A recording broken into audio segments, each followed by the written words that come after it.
പുതിയ ചിത്രം അതിഭീകര കാമുകൻ. അതെ, പേര് കേൾക്കുമ്പോൾ എല്ലാവരും വിചാരിക്കും ഭീകരനായിട്ടുള്ള കാമുകൻ. പക്ഷെ ലുക്മാൻ എന്ന് പറയുമ്പോഴത്തേക്ക് ഭയങ്കര ചാമിങ് ആയിട്ടുള്ള അയൽപ്പെട്ട പയ്യൻ, ഭയങ്കര ക്യൂട്ടായിട്ടുള്ള ഒരാളാണ്. ദൃശ്യമാണെങ്കിൽ ഭയങ്കര ക്യൂട്ടായിട്ടുള്ളതാണ്. ലൈക്ക് ഫസ്റ്റ് ഈ മൂവി അടുത്തേക്ക് വന്നപ്പോൾ ശരിക്കും എന്താ ഫീൽ? ഇതന്നെ എന്താന്ന് വെച്ചാൽ ഈ സിനിമ എന്നിലോട്ട് വരുമ്പോ എനിക്ക് എന്താന്ന് വെച്ചാൽ എനിക്ക് നേരത്തെ അറിയാം director Nithin CC, one of the director, Corona Dhavan വഴി അറിയാം. പിന്നെ ഇതിന്റെ റൈറ്റർ സുജയ് കൊറോണ ധവാന്റെ റൈറ്ററാണ്. ഇതിന് ഒരു ഡയറക്ടർ ഉണ്ട് ഗൗതം, രണ്ടുപേരും കൂടിയാണ് ഡയറക്ട് ചെയ്തത്. അപ്പൊ CC ഇതൊന്ന് പറഞ്ഞപ്പോ എനിക്ക് CCയിൽ ഓൾറെഡി ഒരു വിശ്വാസമുണ്ട്.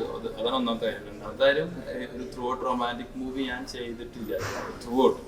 അതിന്റെ ഒക്കെ ഷെയ്ഡ്സ് ഒക്കെ ഉണ്ടെങ്കിൽ ഇപ്പോൾ ഒരു സുരേഖ മഞ്ചിലാണെങ്കിലും പെരുമാനിയാണെങ്കിലും സിനിമകളിലൊക്കെ അങ്ങനെ ഒരു ചെറിയ റൊമാൻസിന്റെ ഒരു തുടക്കം ഉണ്ടായിട്ടുണ്ട്. പക്ഷെ എന്തൊക്കെ പറഞ്ഞാലും ജംഷി അല്ലെങ്കിൽ ഫൈറ്റ് ഒക്കെ ആയിരിക്കുമല്ലോ സ്വാഭാവികമായിട്ടും. ദൃശ്യമാണെന്നുണ്ടെങ്കിൽ മീൻസ് ലുക്മാനെ നോക്കുമ്പോൾ കാണുന്നത് കൂടുതൽ ഫൈറ്റ് ചെയ്ത് മീൻസ് അടിച്ചടിച്ചിരിക്കുന്ന ഒരു കഥാപാത്രമാണ് കൂടുതൽ കണ്ടിട്ടുള്ളത്.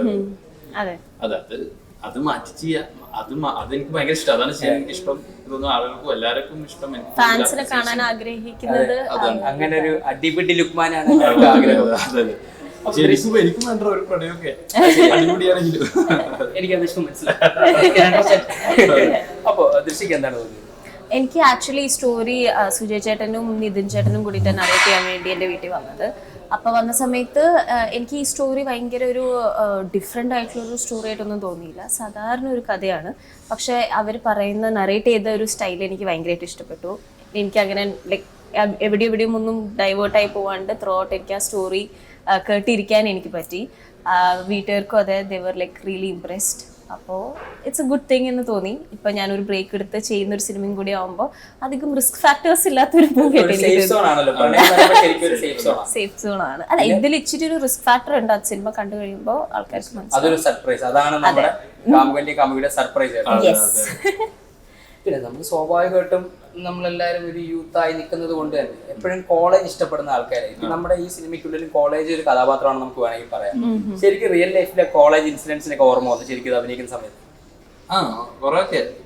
ഇതിന്റെ കോളേജ് മാത്രമല്ല, പ്രണയം എന്ന് പറയുമ്പോൾ തന്നെ നമുക്ക് പലതും ഓർമ്മ വരുമല്ലോ. അങ്ങനെ ഓർമ്മകൾ വന്നു. ഒപ്പം തന്നെ ഇത് കോളേജിൽ പോകുന്ന +2 കഴിഞ്ഞ ഒരു 6 വർഷത്തിന് ശേഷം എന്തെങ്കിലും ഒരു കോഴ്സ് ചെയ്യണം എന്ന് വീട്ടുകാർ നിർബന്ധിക്കുമ്പോൾ അമ്മയും മോനും മാത്രമുള്ള ഒരു വീട്. അപ്പൊ അമ്മയുടെ വിചാരം +2 ആണ് ഏറ്റവും വലുതെന്ന് അമ്മയെ വിശ്വസിപ്പിക്കുകയാണ്. പ്രണയത്തിന് വലിയ സ്കോപ്പ് ഉണ്ട്.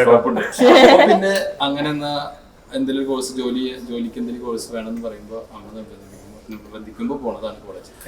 അങ്ങനെ കോളേജ് ചെറിയ കോഴ്സിന് വേണ്ടി പോയപ്പോൾ അവിടുന്ന് ഉണ്ടായ പ്രണയം. ഇവൻ എന്ന് പറഞ്ഞാൽ ഭയങ്കര ഇൻട്രോവേർട്ട് ആയിട്ടുള്ള, സ്ത്രീകളോട് സംസാരിക്കുമ്പോൾ മാത്രം ചെറിയ കൈവരയും ടെൻഷനും അങ്ങനെയുള്ള ആളുകളുണ്ടാവില്ല. നമ്മൾ ഭയങ്കര ആക്റ്റീവ് ആയിരിക്കും. പെട്ടെന്നൊരു പെൺകുട്ടി കുറെ ആൺകുട്ടികളുണ്ട് അങ്ങനെ. പെൺകുട്ടികളോട് സംസാരിക്കുമ്പോൾ ഇന്ററാക്ഷൻ ഒരു ഇച്ചിരി ഫിയർ ചെയ്യുന്ന ആൺകുട്ടികളുണ്ട് പൊതുവെ. അപ്പൊ ആ ആൺകുട്ടികൾക്ക് പ്രത്യേകമായി ഡെഡിക്കേറ്റ് ചെയ്യുന്ന സിനിമയാണ്. അതെ, അങ്ങനെയുള്ളവർ പ്രണയം സംഭവിച്ചാൽ എങ്ങനെ ഇരിക്കുന്നു പറയും. പിന്നെ പ്രണയത്തിന്റെ സ്വഭാവം എപ്പോഴും കോമൺ, എല്ലാവർക്കും ഏകദേശം. ഇപ്പൊ നേരത്തെ നമ്മള് പറയുമ്പോ തന്നെ പറയാം പ്രണയം ഭയങ്കര ക്രിഞ്ചാന്ന് പറയും. പക്ഷെ അതിന്റെ സുഖം വേറെ തന്നെ. പുറത്ത് ക്രിഞ്ചാ പറയുന്നത്, ആളൊറ്റയ്ക്ക് ഇരിക്കുമ്പോ നമ്മളെല്ലാരും എന്ത് പ്രണയം ആരോട് എനിക്കൊന്നുമില്ല ഞാൻ സിഗ്മയെന്നൊക്കെ പറയും.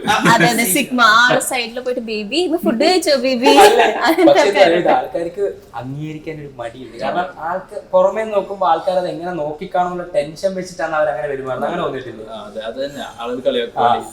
പക്ഷെ ഇത് ഭയങ്കര അടിപൊളിയായ ഇമോഷൻ ഇല്ലേ, ഭയങ്കര നമ്മള് ഇപ്പൊ ആലോചിക്കുക. ഏതൊരു മനുഷ്യനും പ്രണയത്തിൽപ്പെട്ട് അയാൾ മൊത്തത്തിൽ മാറും.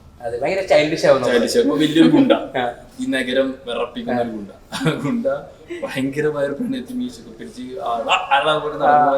ഒരു പ്രണയത്തെ ചിലപ്പോ വിട്ടത് സിനിമകളിൽ തന്നെ സാധനം കാണാറില്ലേ, ഒരു മീൻസ് ഗ്യാങ്സ്റ്ററിന് അടി ഉണ്ടാക്കിയിരിക്കുന്നു, അപ്പോഴത്തേക്ക് നായിക ഇങ്ങനെ നടന്നു പോകുന്നു, നായിക പറ്റി കഥയൊക്കെ പറയുന്നു. അത് നേരത്തെ പറഞ്ഞ പോലെ ഇത് ഭയങ്കര നമുക്ക് അതായത് ഭയങ്കര ഫ്രഷ്, ഇതുവരെ കാണാത്ത പ്രണയം എന്ന് പറയുമ്പോൾ എപ്പോഴും ടെംപ്ലേറ്റ് ആവും. നമുക്കറിയാലോ എങ്ങനെ ഉണ്ടാവും, ആദ്യം ഉണ്ടാവും, പ്രണയം ഉണ്ടാവും, കാണും, പ്രപ്പോസ് ചെയ്യും, ബ്രേക്കപ്പ് ആവും, പിന്നെ എന്തൊക്കെ സംഭവിക്കുന്നു.